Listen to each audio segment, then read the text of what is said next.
Israel പ്രധാനമന്ത്രി Benjamin നെതന്യാഹുവിന്റെ ആരോഗ്യനിലയെക്കുറിച്ചുള്ള വാർത്തകൾ പുറത്തുവരുമ്പോൾ അത് രാജ്യത്തിന്റെ ആഭ്യന്തര രാഷ്ട്രീയത്തിലും ഗാസയിലെ വെടിനിർത്തൽ ചർച്ചകളിലും വലിയ ചലനങ്ങൾ സൃഷ്ടിക്കുന്നുണ്ട്. ഭക്ഷ്യവിഷബാധയെ തുടർന്ന് അദ്ദേഹം വീട്ടിൽ വിശ്രമിക്കുമ്പോൾ ദോഹയിൽ ഇസ്രയേലും ഹമാസും തമ്മിലുള്ള പരോക്ഷ ചർച്ചകൾ പുരോഗമിക്കുകയാണ്. അക്ഷരാർത്ഥത്തിൽ ഇസ്രയേലിന്റെ ഭാവി നിർണ്ണയിക്കുന്ന രണ്ട് നിർണായക വിഷയങ്ങൾ സമാന്തരമായി മുന്നോട്ടു പോകുന്നു.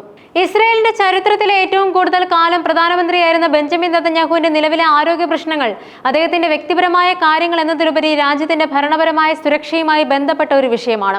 75 വയസ്സുകാരനായ നെതന്യാഹുവിന് ഭക്ഷ്യവിഷബാധയെ തുടർന്ന് കുടൽ വീക്കവും നിർജ്ജലീകരണവും ഉണ്ടായെന്നാണ് പ്രധാനമന്ത്രിയുടെ ഓഫീസ് അറിയിച്ചത്. അടുത്ത 3 ദിവസത്തേക്ക് ഔദ്യോഗിക കാര്യങ്ങൾ വീട്ടിൽ നിന്ന് നിർവഹിക്കാനാണ് ഡോക്ടർമാരുടെ നിർദ്ദേശം. കഴിഞ്ഞ കുറച്ചു കാലമായി നെതന്യാഹുവിന്റെ ആരോഗ്യം വലിയ ചർച്ചാ വിഷയമാണ്. 2023 അദ്ദേഹത്തിന് നെഞ്ചുവേദനയെ തുടർന്ന് ആശുപത്രിയിൽ പ്രവേശിപ്പിക്കുകയും പേസ് മേക്കർ ഘടിപ്പിക്കുകയും ചെയ്തിരുന്നു. ആ സംഭവം ഇസ്രയേലി രാഷ്ട്രീയ വൃത്തങ്ങളിൽ വലിയ ആശങ്കയാണ് ഉണ്ടാക്കിയത്. ഒരു പേസ് മേക്കർ ഘടിപ്പിച്ച പ്രധാനമന്ത്രിയുടെ ആരോഗ്യം രാജ്യത്തിന്റെ സുരക്ഷയ്ക്ക് എത്രത്തോളം നിർണായകമാണെന്ന് അന്ന് വലിയ ചർച്ചകൾ നടന്നു. തുടർന്ന് 2024 ഡിസംബറിൽ മൂത്രാശയ രോഗബാധയെ തുടർന്ന് അദ്ദേഹത്തിന് പ്രോസ്റ്റേറ്റ് നീക്കം ചെയ്യേണ്ടി വന്നു. ഈ ശസ്ത്രക്രിയയും പ്രധാനമന്ത്രിയുടെ ഓഫീസ് പുറത്തുവിട്ടതിനേക്കാൾ ഗുരുതരമാണോ എന്ന സംശയങ്ങൾ അന്ന് ഉയർന്നിരുന്നു. ഈ ആരോഗ്യം ചരിത്രം വെച്ച് നോക്കുമ്പോൾ അദ്ദേഹത്തിന് ഒരു ചെറിയ അസുഖം വന്നാൽ പോലും ഡോക്ടർമാരുടെ സംഘം അതീവ ജാഗ്രതയോടെയാണ് സമീപിക്കുന്നത്. നെതന്യാഹുവിന്റെ ആരോഗ്യനിലയിൽ ഉണ്ടാകുന്ന ഓരോ മാറ്റവും ഇസ്രയേലിന്റെ ഭരണപരമായ സുസ്ഥിരതയെ നേരിട്ട് ബാധിക്കുന്ന ഒന്നാണ്.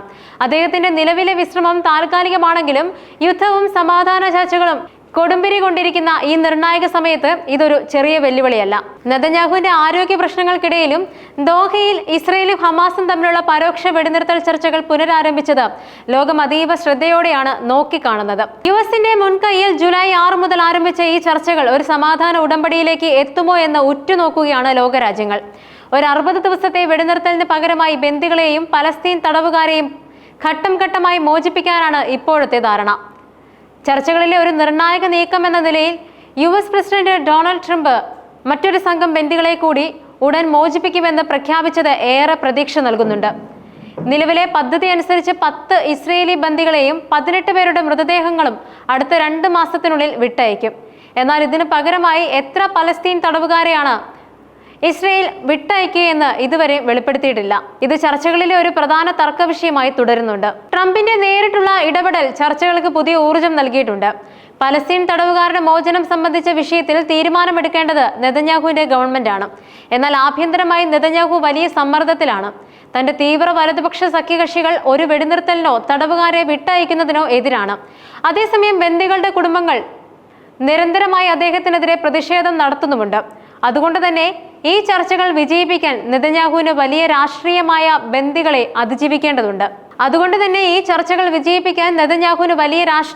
പ്രതിസന്ധികളെ അതിജീവിക്കേണ്ടതുണ്ട്. ഗാസ വിഷയത്തിൽ അന്താരാഷ്ട്ര സമൂഹത്തിന്റെ സമ്മർദ്ദം എത്രത്തോളം ഉണ്ടെന്ന് വ്യക്തമാക്കുന്ന ഒരു സംഭവമായിരുന്നു നെതന്യാഹുവും മാർപ്പാപ്പ ലിയോ 14 തമ്മിലുള്ള ഫോൺ സംഭാഷണം. ഗാസയിലെ ഏക കത്തോലിക്ക പള്ളിക്ക് നേരെ ഇസ്രയേൽ സൈന്യം ബോംബാക്രമണം നടത്തിയതിന്റെ പിറ്റേന്നാണ് നെതന്യാഹു മാർപ്പാപ്പയെ വിളിച്ചത്. ഈ സംഭാഷണത്തിൽ ഗാസയിൽ അടിയന്തരമായി സഹായം എത്തിക്കണമെന്നും ഉടൻ വെടിനിർത്തൽ വേണമെന്നും മാർപ്പാപ്പ ആവശ്യപ്പെട്ടതായി വത്തിക്കാൻ അറിയിക്കുകയുണ്ടായി. ഇത് ഗാസയിലെ മനുഷ്യത്വപരമായ ദുരിതത്തിൽ ലോകം എത്രത്തോളം ആശങ്കാകുലരാണെന്ന് വ്യക്തമാക്കുന്നുണ്ട്. കൂടാതെ ഇസ്രയേലിന്റെ നടപടികളെ അന്താരാഷ്ട്ര സമൂഹം സൂക്ഷ്മമായി നിരീക്ഷിക്കുന്നുണ്ടെന്നും ഇത് തെളിയിക്കുന്നുണ്ട്. ഹമാസിന്റെ പക്ഷത്തു നിന്നുള്ള പ്രതികരണങ്ങളും ചർച്ചയുടെ ഭാവി സംബന്ധിച്ച് ചില സൂചനകൾ നൽകുന്നുണ്ട്. ഈ ചർച്ചകൾ പരാജയപ്പെട്ടാൽ ഒരു വിശാലമായ പൂർണ്ണ പാക്കേജിനായി തങ്ങൾ നിർബന്ധം പിടിച്ചേക്കുമെന്നും ഹമാസിന്റെ സൈനിക വക്താവ് പറഞ്ഞിരുന്നു. ഇതിനർത്ഥം കൂടുതൽ തടവുകാരെ മോചിപ്പിക്കുക, സ്ഥിരമായ വെടിനിർത്തൽ ഉറപ്പാക്കുക തുടങ്ങിയ കൂടുതൽ കടുത്ത വ്യവസ്ഥകൾ ഹമാസ് ആവശ്യപ്പെട്ടേക്കാമെന്നാണ്. നെതന്യാഹുവിന്റെ ആരോഗ്യം, ആഭ്യന്തര രാഷ്ട്രീയ പ്രതിസന്ധി, സമാധാന ചർച്ചകൾ, അന്താരാഷ്ട്ര സമ്മർദ്ദം എന്നിവയെല്ലാം ഇസ്രയേൽ പലസ്തീൻ പ്രശ്നത്തിന്റെ സങ്കീർണത വർദ്ധിപ്പിക്കുന്നു. ഒരു വശത്ത് ബന്ദികളെ തിരികെ കൊണ്ടുവരാനും രാജ്യത്തിന്റെ സുരക്ഷ ഉറപ്പാക്കാനും നെതന്യാഹുവിന് ബാധ്യതയുണ്ട്. മറുവശത്ത് തന്റെ രാഷ്ട്രീയ ഭാവി നിലനിർത്താൻ സഖ്യകക്ഷികളുടെ താൽപര്യങ്ങൾ സംരക്ഷിക്കേണ്ടതുണ്ട്. ഈ സങ്കീർണതകൾക്കിടയിലും നിലവിലെ ചർച്ചകൾ ഒരു വെടിനിർത്തലിലേക്ക് എത്തുമോ എന്ന് ലോകം ആകാംക്ഷയോടെ കാത്തിരിക്കുന്നു. ഒരു താൽക്കാലിക വെടിനിർത്തൽ പോലും ഗാസയിലെ സാധാരണ ജനങ്ങൾക്ക് ഒരു ആശ്വാസമാകും. എങ്കിലും എല്ലാത്തരം രാഷ്ട്രീയ നീക്കങ്ങൾക്കും മുകളിൽ മനുഷ്യത്വപരമായ ഒരു പരിഹാരമാണ് ഏറ്റവും അനിവാര്യമായത്. ഈ ചർച്ചകൾ വിജയിച്ചാൽ അത് മേഖലയിലെ സമാധാനത്തിന് ഒരു പുതിയ തുടക്കമിട്ടേക്കാം. അല്ലാത്തപക്ഷം സംഘർഷം കൂടുതൽ രൂക്ഷമാകാനും അത് മറ്റ് രാജ്യങ്ങളിലേക്ക് വ്യാപിക്കാനും സാധ്യതയുണ്ട്. നെതന്യാഹുവിന്റെ ആരോഗ്യവും ഗാസയിലെ വെടിനിർത്തലും ഒരേ സമയം ഒരു രാജ്യത്തിന്റെ ഭാവി നിർണ്ണയിക്കുന്നുണ്ട്.